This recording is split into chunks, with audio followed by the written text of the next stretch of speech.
Right now, somewhere out ahead of you, there's a moment already waiting. A diagnosis, a phone call, a rejection you haven't received yet. And the real question is whether it breaks you the way it breaks almost everyone else, or passes through you like it was never even aimed at you. You've probably heard "act as if" so many times it stopped meaning anything. A phrase people repeat on a stage and forget by lunch. That's not what I'm handing you tonight. What follows is a documented decision one man made, with nothing to back it up except the decision itself. And it's the reason he ended up standing beside the most powerful inventor alive as his partner, while everyone he knew told him, calmly and with total confidence, that it was impossible. I'll show you exactly what he did and exactly how you use that same decision this week before this video ends. If you've made it this far, it's because you're determined to have a life of success. So I invite you to subscribe to the channel, because every video will help you develop the mindset that attracts wealth, prosperity, and new opportunities every day. Let me start with someone you've never heard of, because it's easier to see this clearly in a stranger's life before you're willing to look for it in your own. A man named Daniel ran a small landscaping business outside Phoenix, the kind built almost entirely on word of mouth, and one large annual contract with a property management company that kept his crew employed through the slow months. 9 years in, at a walkthrough meeting with 3 other contractors bidding for the same renewal, the property manager stopped him mid-sentence, in front of everyone, and told him flatly that his numbers didn't add up and his last season's work hadn't exactly impressed anyone. No warning, no private conversation beforehand, just a public correction delivered casually, the kind that lands harder precisely because it wasn't meant to wound. It was meant to move the meeting along. Here's the part that actually matters, and it isn't the criticism itself.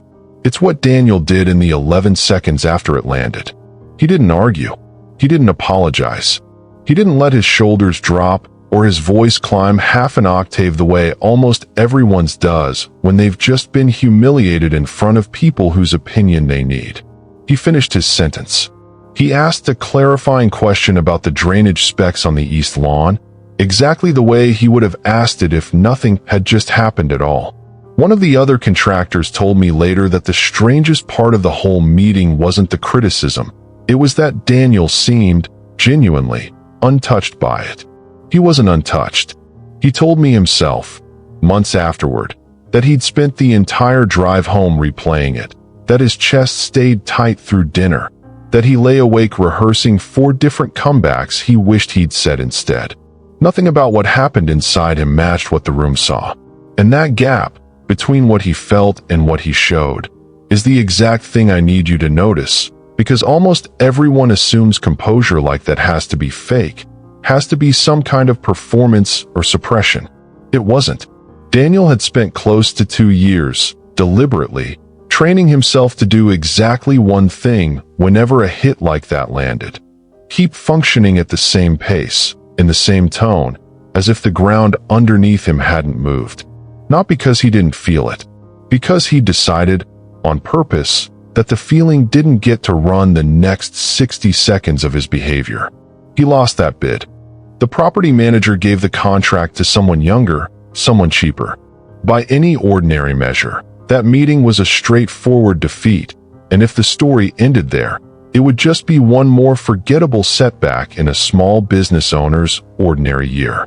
But something happened afterward that had nothing to do with the contract at all, and everything to do with the 11 seconds nobody in that room forgot. One of the other contractors bidding that same day, a man who ran a much larger operation across 3 counties, mentioned the meeting to a colleague almost a year later in a completely unrelated conversation about hiring. He didn't remember Daniel's numbers. He didn't remember the drainage specs. What he remembered, specifically, was the way Daniel had taken a public hit without flinching, and he said something that stuck with me the way things do when someone hands you a piece of a puzzle you didn't know you were assembling. That's the kind of guy I want running a crew when something actually goes wrong on site. That offhand comment, made almost a full year after the meeting that felt like a loss, turned into a phone call, and the phone call turned into something that changed the entire trajectory of Daniel's business. But I'm not ready to tell you what. Not yet, because the mechanism behind it matters more than the outcome. And if I hand you the ending before you understand the mechanism, you'll walk away thinking this was luck. It wasn't luck, and it wasn't confidence in the way most people use that word either, which is exactly where this gets interesting. Here's the mistake almost everyone makes when they hear a story like Daniel's, and I made it too the first time I heard it. You assume the man just had thicker skin than you do, that he was born calmer, wired differently. One of those people criticism simply bounces off of. That explanation is comforting because it lets you off the hook. It also happens to be wrong, and Daniel would be the first to tell you so. What he actually did, in plain terms, wasn't managing to feel less. It was refusing to let what he felt make his decisions for him.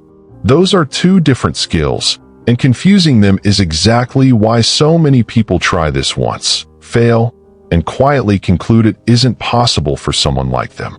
If you spend your energy trying not to feel the sting of a public correction, you will lose every time, because the sting isn't optional. It arrives whether you invite it or not. The same way heat arrives the moment your hand gets too close to a flame. What Daniel had trained, patiently, over roughly 2 years of small, unremarkable repetitions, was something narrower and far more achievable. The gap between the feeling landing and the next thing he did about it. He let the sting exist. He simply stopped asking it to drive. This distinction sits at the center of something Napoleon Hill spent a great deal of his working life examining, under a name that sounds almost clinical next to what it actually costs people: the fear of criticism. One of 6 basic fears he considered responsible for more quietly ruined potential than any external circumstance most people ever face. He didn't describe it as an occasional bad feeling. He described a set of behaviors it produces in a person who never learns to separate the sting from the response. Self-consciousness that keeps a capable person silent in rooms where they should be speaking. A defensiveness that turns small feedback into a fight not worth having. A habit of shrinking every ambition down to something too modest to ever be criticized in the first place. None of that looks like fear from the outside. It looks like modesty, like being easygoing, like knowing your place. Hill's point was that it's the same root, wearing a more acceptable disguise. Here's the part one find genuinely surprising every time I sit with it, because it runs against almost everything people assume about courage. Mastering that fear was never, in Hill's account, about becoming someone criticism doesn't land on. It was about becoming someone who lets it land, feels the full weight of it, and keeps walking anyway, in the same direction, at the same pace, before the feeling has finished making its case. That's a different project than the one most self-help language points you toward. You're not building armor. You're building a half second of space between the hit and the reaction, and it turns out that half second is where almost the entire outcome actually gets decided. There's a reason this lines up with what psychology has separately discovered about stress, working from an angle with no interest in Hill's writing at all. Researchers studying stress and appraisal have repeatedly found that it isn't the event itself that determines how much damage it does to a person's functioning. It's the split-second interpretation layered on top of it, an interpretation that happens fast enough to feel automatic and slow enough, with practice, to be interrupted. 2 people can receive the identical criticism in the identical room and walk out with entirely different nervous systems, because one let the interpretation run unchecked and the other had spent 2 years quietly practicing the pause underneath it. Daniel never read a page of psychology and never framed it in those terms. What he told me, the one time I asked him directly how he'd learned to do it, was simpler than any of that. He'd gotten tired, years earlier, of watching one bad hour decide the mood of an entire week, and he'd started treating composure the way he treated a physical skill. Something you don't wait to feel ready for. Something you just perform, deliberately, badly at first, until it stops requiring effort. He wasn't managing an emotion. He was rehearsing a response, the same way you'd rehearse anything else you wanted your body to do without thinking about it. That rehearsal is the actual hinge everything else in this video turns on, including the part one promised you at the very beginning. The man who stood, penniless, in front of the most powerful inventor of his era and acted as if the partnership had already been decided before a single fact on earth supported it. Now take that same half-second Daniel built around criticism and point it at something most people never think to apply it to at all: money. Because the fear of criticism was only one of the 6 he'll spent his life studying, and it wasn't even the one he considered most destructive. That title belonged to the fear of poverty, not the honest, practical concern of a person managing a tight budget, but the deeper, older dread that shows up the moment a bank balance dips, a client cancels, or an investment drops in a single afternoon, and quietly convinces an otherwise capable person that the ground is collapsing under them in that exact instant. He wrote about it as the fear most likely to paralyze ambition entirely, because unlike criticism, which arrives occasionally, this one has access to almost every decision a person makes about their own future. I watched this play out with 2 business partners I knew years ago, running the same small investment portfolio through a market downturn that wiped out nearly a third of its paper value in about 6 weeks. Same numbers on both of their screens. Same red arrows. One of them called his broker 11 times in 4 days, sold it close to the bottom, and spent the next year telling anyone who'd listen that the market was rigged against people like him. The other did something that looked, from the outside, almost careless. She closed the laptop, kept making her usual transfers on schedule, and didn't check the balance again for 5 weeks. She told me later that calling it careless was exactly backward.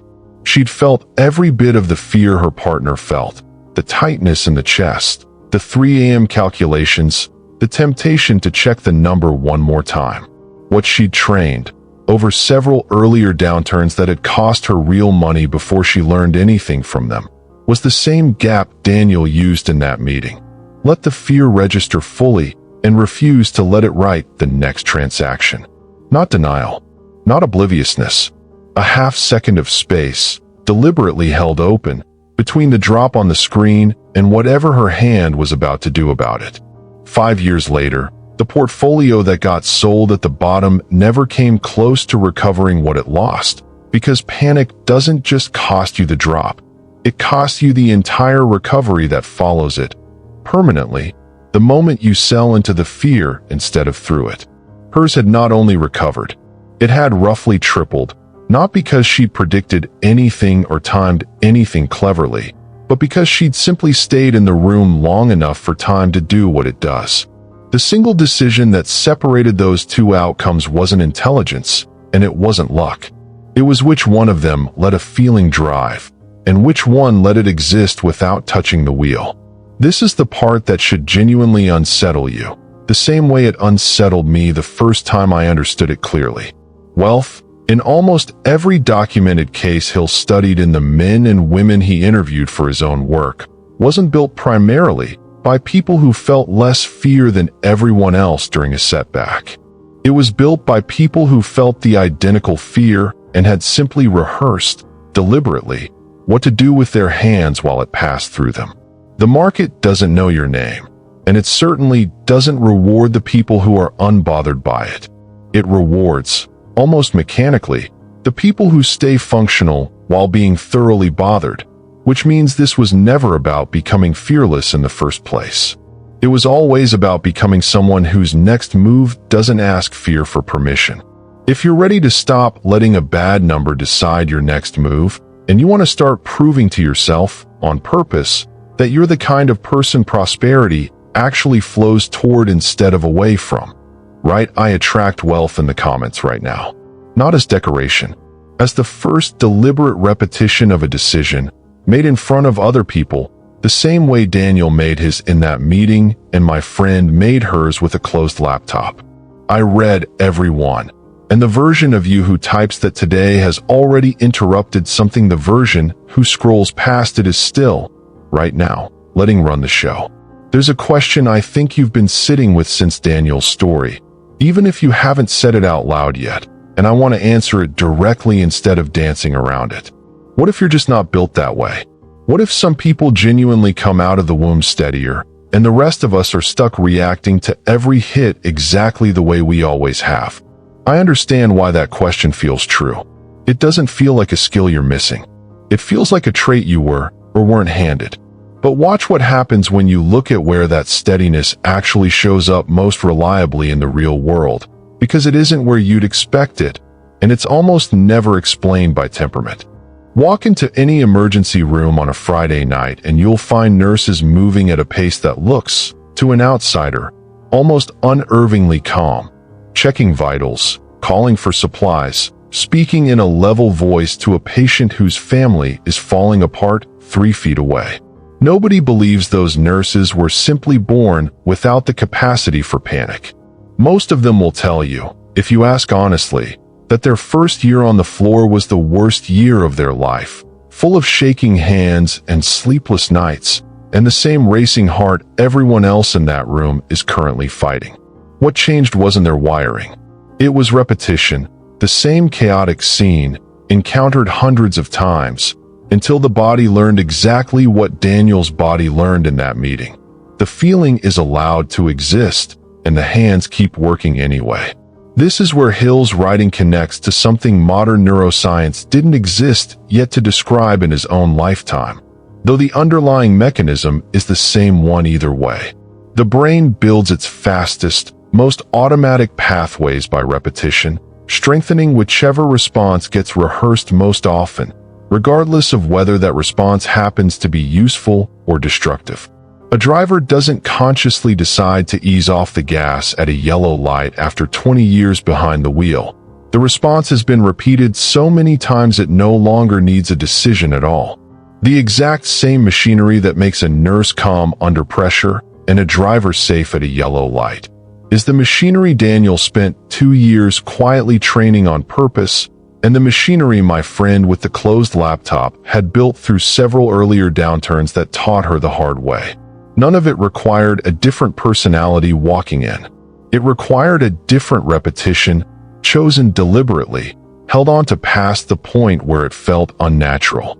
Hill called the underlying principle autosuggestion, the idea that whatever thought or response gets repeated with real feeling behind it eventually stops requiring effort and starts running on its own, the same way any well-worn path stops requiring a map. He didn't distinguish between repetitions that build wealth and repetitions that build panic. The mechanism doesn't care which direction you point it. It simply strengthens whatever you keep feeding it, automatically, without asking whether the outcome will serve you. Here's what should actually excite you about that, rather than discourage you. If steadiness were a fixed trait, Daniel's story would be interesting but useless to you, a nice account of someone else's luck. But it isn't a trait. It's a rehearsal, available to anyone willing to repeat it past the point of discomfort, which means the version of you that stays level under the exact thing that currently derails you isn't a different person you'll never become. It's the current version of you, after enough repetitions in the right direction, and that's a considerably shorter distance to travel than most people assume when they first hear a story like this. I've shown you 2 ordinary people tonight, one under public criticism, one under financial fear, and both of them prove the same thing in 2 completely different rooms. But I promised you, back at the very beginning of this video, something bigger than 2 ordinary people managing their own reactions well. I promised you a man who took this exact principle and aimed it directly at the single most powerful person in American industry, with absolutely nothing to his name, and came away not just unbroken by rejection, but standing inside a partnership everyone around him had already told him, with total certainty, could never happen. That story is real. It's documented. And it's next. Here's the part one promised you, and I want to tell it to you exactly as it happened, because nothing I could invent would carry the same weight as what actually took place. In the winter of 1899, a young man named Edwin Barnes arrived in Orange, New Jersey, having traveled most of the way in a freight car, because a passenger ticket was more than he could afford. He didn't have a formal education past what he'd taught himself. He didn't have a letter of introduction, a contact inside the company, or a single dollar that could be called savings. What he had was a decision, made months earlier in his own head, with nothing on earth to justify it. He was going to become the business partner of Thomas Edison, already the most famous inventor in the country, a man surrounded by lawyers, engineers, and executives who had every reason to keep a penniless stranger from ever reaching his office door. He walked in anyway, in clothes that Edison himself later described as making Barnes look more like a tramp than anyone with legitimate business in the building. And when he finally stood in front of Edison, he didn't ask for a job. As Hill recounts it, Barnes told Edison plainly that he hadn't traveled all that way to be hired. He'd come to become his partner. Not eventually. Not once he'd proven himself over some respectable number of years. He said it as though the outcome were already settled, and only the details remained to be worked out. Edison could have laughed him out of the building, and by any reasonable account, should have. Instead, he later said there was something in the young man's expression that made him look less like someone asking for a favor and more like someone who had already decided the answer was yes and was simply waiting for the world to catch up to it. Edison gave him a job, not a partnership, a menial position inside the plant, sweeping floors and running errands, the kind of role that would have quietly ended most people's ambitions within a month. Here's the part almost nobody tells you when they repeat this story, and it's the part that matters more than the ending. Barnes swept those floors for months, then longer. Nothing about his circumstances changed in any way an outside observer would call progress. Other employees, according to the account Hill later recorded, openly viewed him as nothing more than another laborer, and some assumed his talk of a partnership with Edison had simply been the delusion of a strange young man who'd since been quietly put in his place. For a long stretch, there was no evidence whatsoever that Barnes's decision had been anything but a fantasy. This is exactly where the principle I've spent this entire video walking you through gets tested at its hardest edge. Barnes never once, in all that time, went looking for a fallback. He didn't apply anywhere else. He didn't quietly lower his ambition to something more realistic, the way almost anyone in his position would have, sweeping floors for a wage barely worth the freight fare that got him there. He kept behaving, in the only ways available to him inside that building, as though the partnership he'd come for was simply a matter of time. Showing up early, staying visible, learning everything about Edison's operation that a man in his position had any access to learn, so that whenever an opening appeared, he would already be standing closest to it. The opening came in a form nobody expected, years into his employment there. Edison's team had developed a new machine, an early dictation device the company called the Eddy phone, and when it came time to sell it, every experienced salesman in the building turned it down, convinced the invention wouldn't find a market and unwilling to stake their reputation on it. Barnes did the opposite. He asked for exclusive rights to sell it, and he got them. Not because anyone believed in the product more than he did, but because nobody else wanted the risk, and a man who had already spent years acting like he belonged in that building was the only one standing there willing to take it. He didn't just sell the machine. He built a distribution partnership around it so successful that Edison, the man who once employed him to sweep floors, made him his actual business associate in it.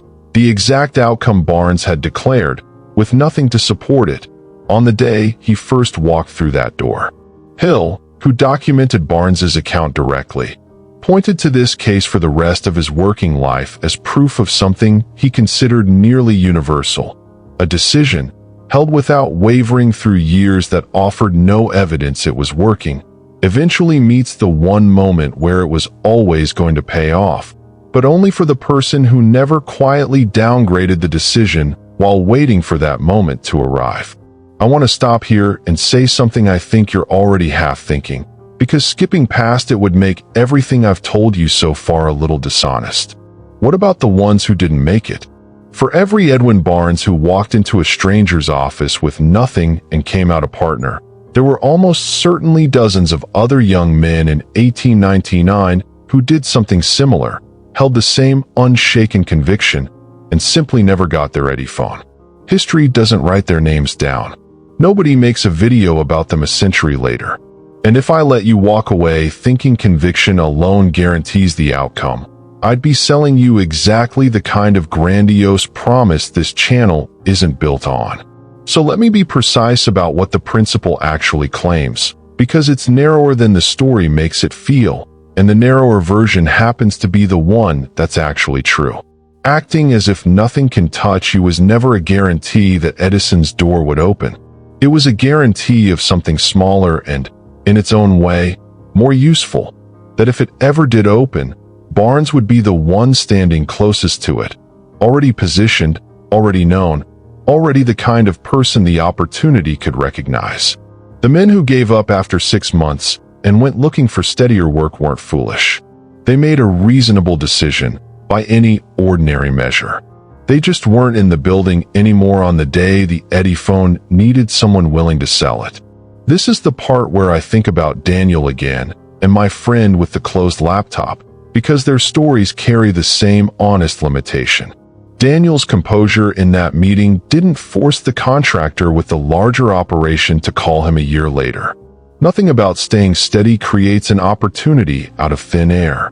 What it does, reliably, every single time, is keep you standing in a position to be chosen when an opportunity that was never yours to control finally does appear, and it keeps you from being the person who quietly disqualified themselves months earlier out of a fear that turned out, in hindsight, to have been premature.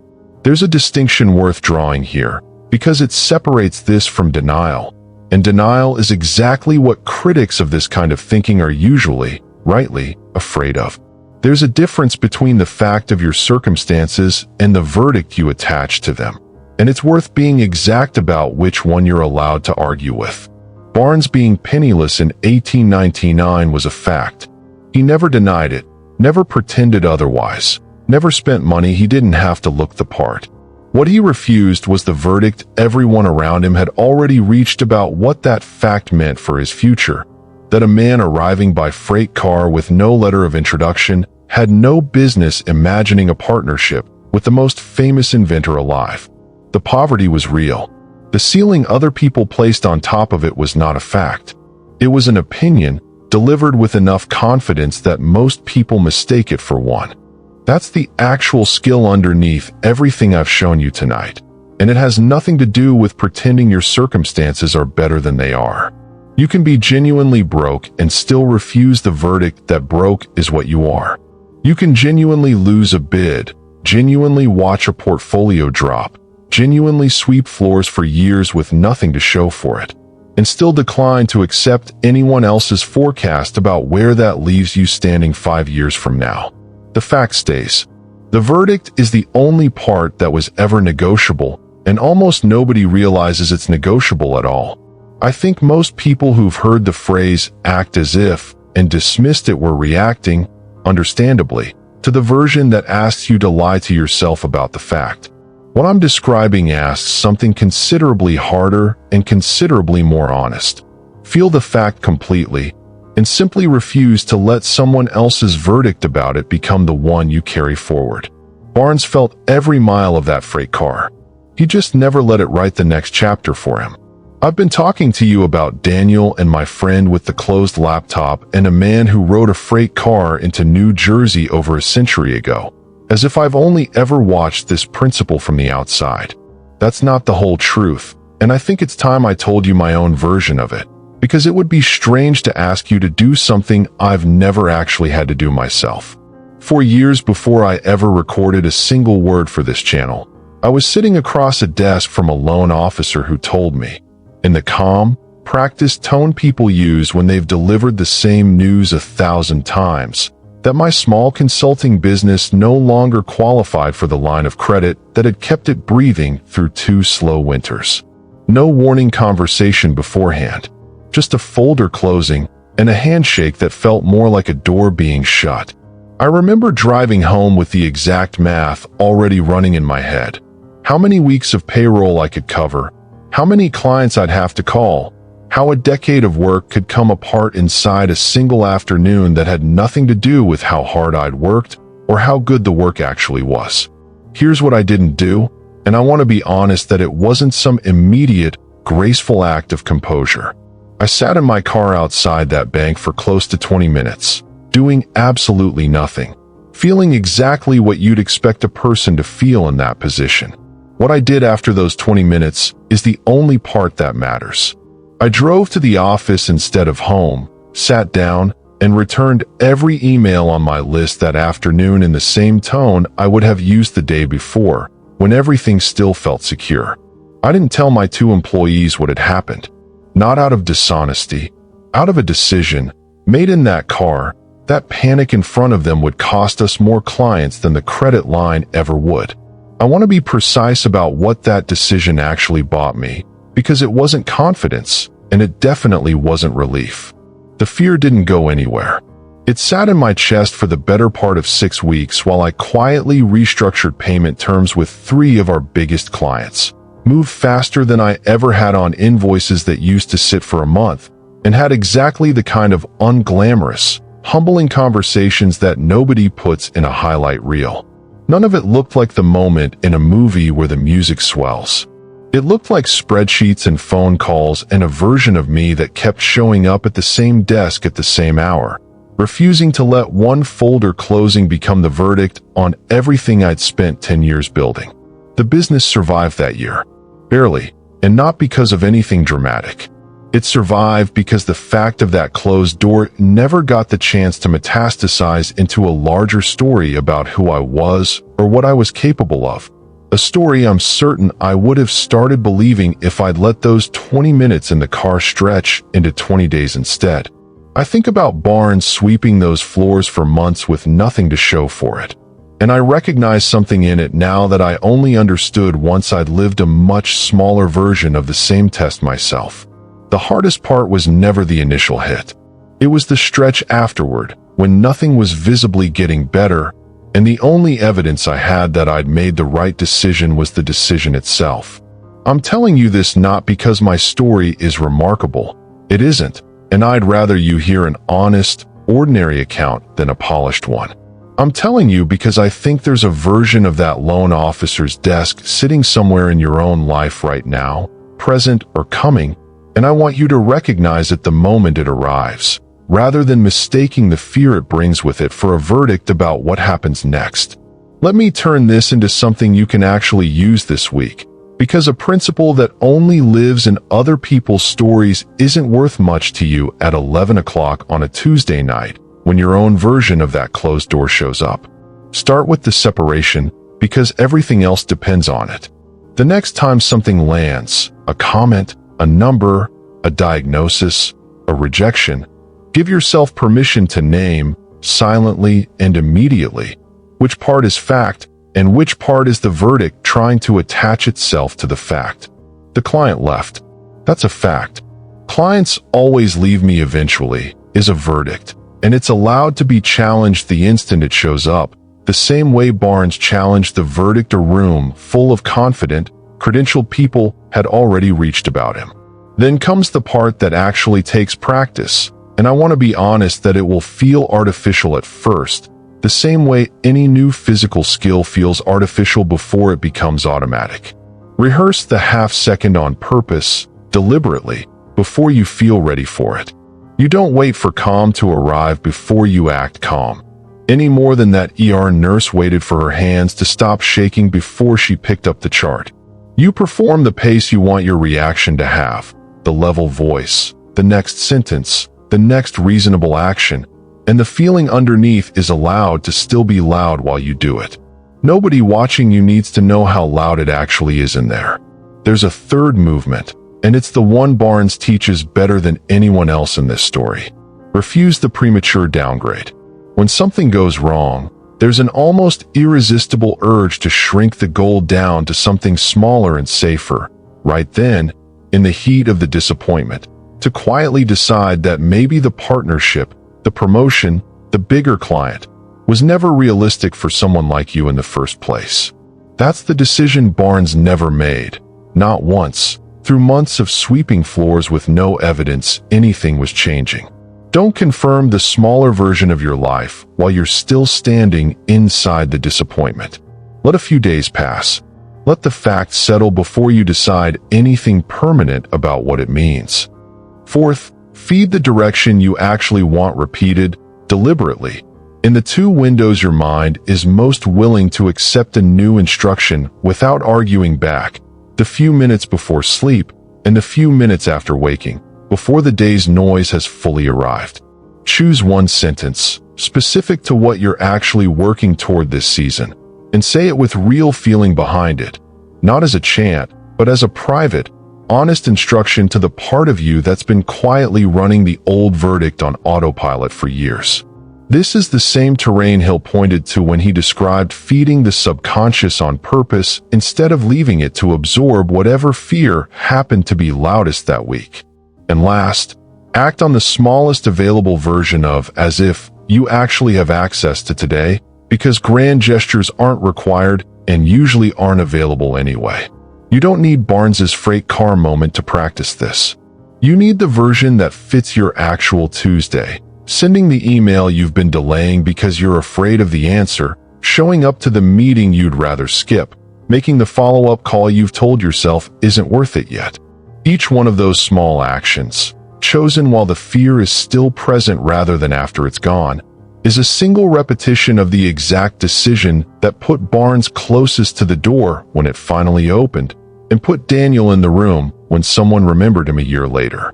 None of these 5 things will feel dramatic while you're doing them, and I think that's precisely why so few people ever commit to them long enough to matter. There's a final piece to this story, though, the part about what actually happens over the following months to a person who keeps this rehearsal going, and it's closer to your own life than anything I've shown you so far tonight.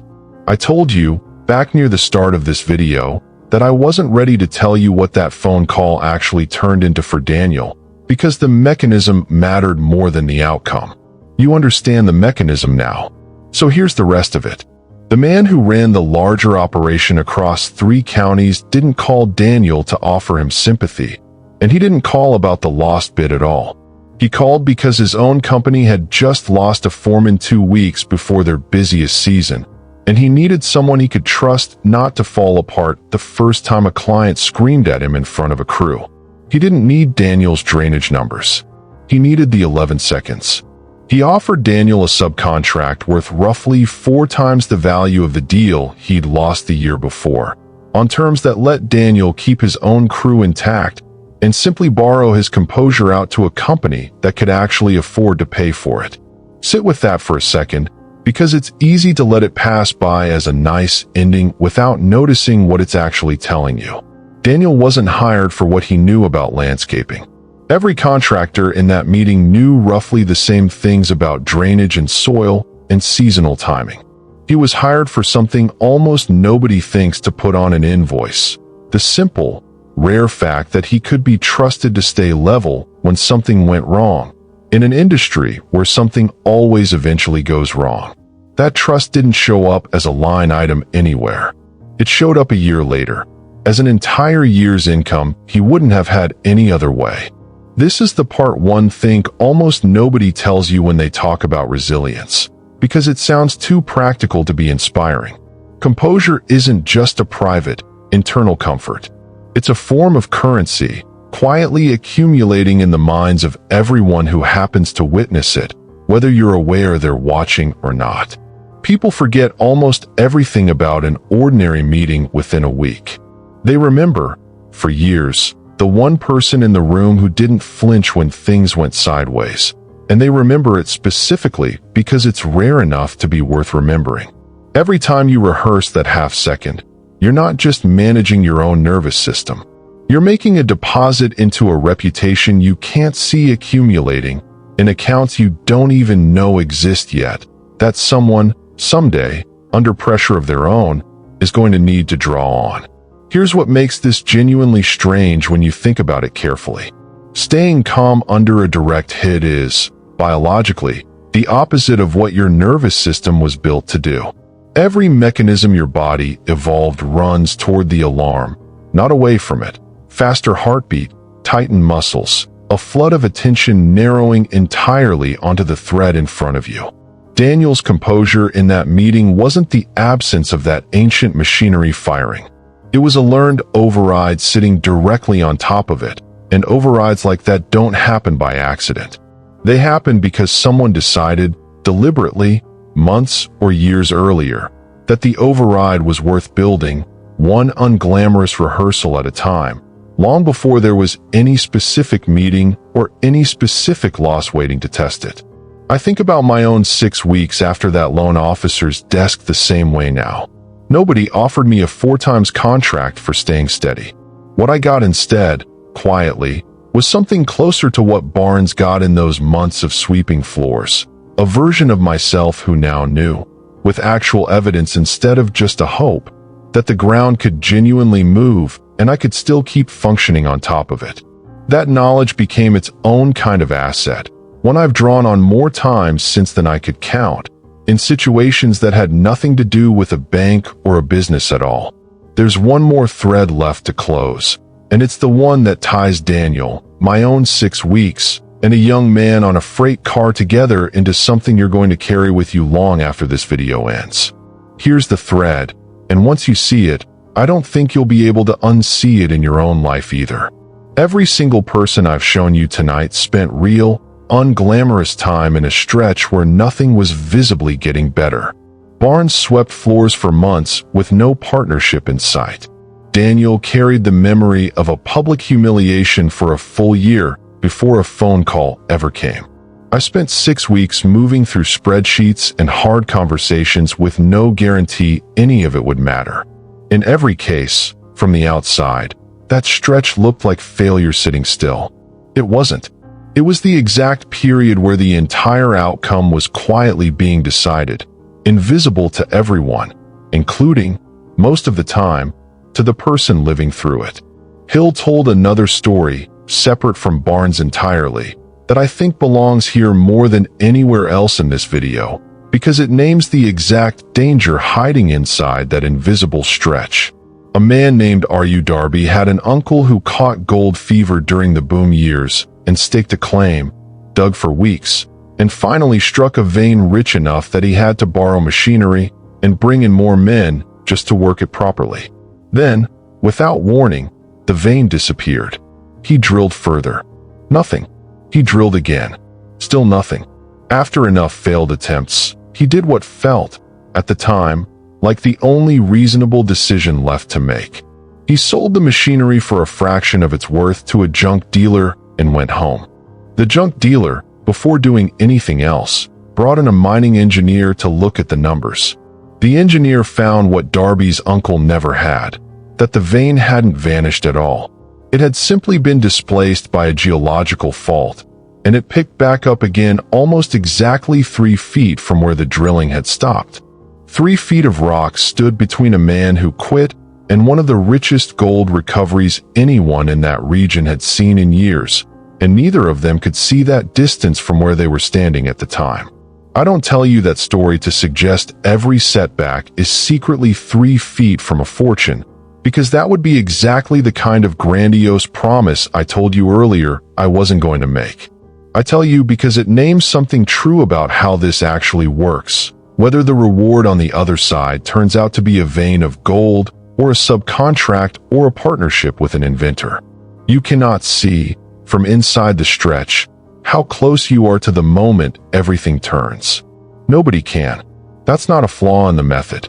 It's the entire reason the method requires what it requires.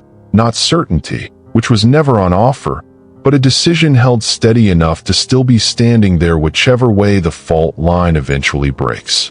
This is why act as if was never really about pretending. Whatever the phrase has been flattened into by people repeating it without understanding it.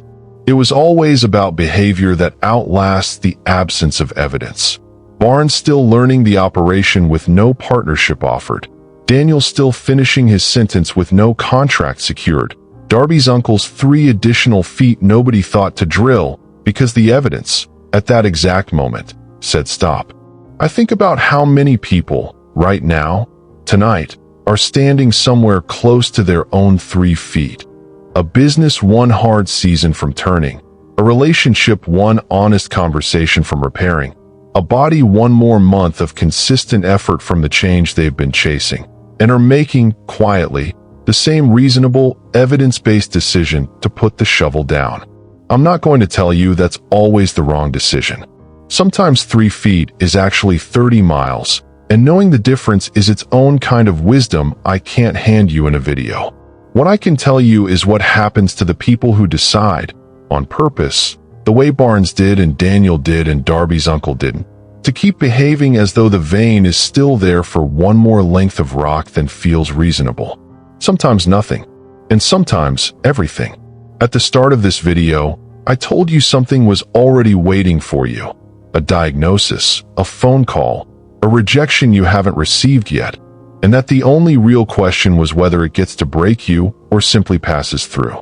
I didn't tell you then what I actually meant by that, because I wanted you to arrive here, at the end, already knowing it in your own words rather than mine.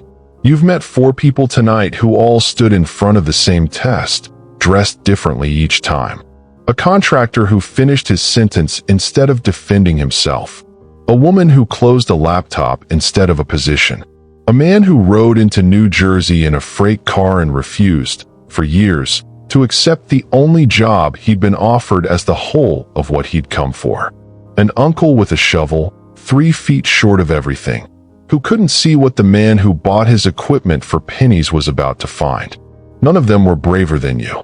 None of them felt less than what you feel when your own version of that moment finally arrives. What separated what came after was never the absence of fear. It was what each of them did with their hands while the fear was still fully, completely there. I told you I'd show you exactly how you use this decision this week, and here is the whole of it, smaller than you probably expected after everything I've walked you through. The next time something lands on you, and something will, possibly before you finish your day, you are not required to feel less. You are only required to let the sting exist without asking it to write what happens next. Separate the fact from the verdict. Finish the sentence. Keep the transfers on schedule. Sweep the floor one more day than feels reasonable.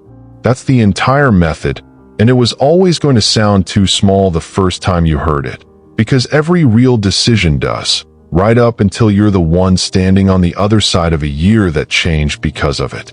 I don't know what your version of that closed door looks like. I don't know if you're standing 3 feet from something or 30 miles, and I told you honestly, I can't hand you that particular knowledge in a video. What I can tell you is what I've told you all along, in 4 different rooms, through 4 different people, because I wanted you to hear it enough times that it stopped sounding like something I said and started sounding like something you already knew. Nothing that happens to you gets to decide who you become afterward. Only what you do in the 11 seconds, the 20 minutes, the 2 years, while it's still happening, gets to decide that. Somewhere tonight, something is going to test whether you believe that or not. It might be small enough that you barely notice it as a test at all. An email you're afraid to open, a number you're afraid to check, a room you're afraid to walk back into after the last time it didn't go well. It's already coming, whether you decide anything about it right now or not. The only real question left, the same one I opened with, is what you're going to do with your hands when it arrives. I'm not going to tell you the fear disappears once you understand all of this. It didn't for Barnes, sweeping floors with nothing to show for it. It didn't for Daniel, driving home replaying 11 seconds he couldn't take back. It didn't for me, sitting in a car outside a bank that had just told me no. What I can tell you is what happens on the other side of refusing to let it choose for you. Quietly, unglamorously, for exactly as long as it takes. Act as if nothing can touch you. Not because nothing will. Because what touches you was never the part that got to decide what you build next. If tonight was the night that finally made sense to you, follow this channel before you go, because there's another version of this waiting for the next time your own 11 seconds arrive. And if you know 5 people standing closer to their own 3 feet than they realize, send this to them. One of them might be exactly one length of rock away.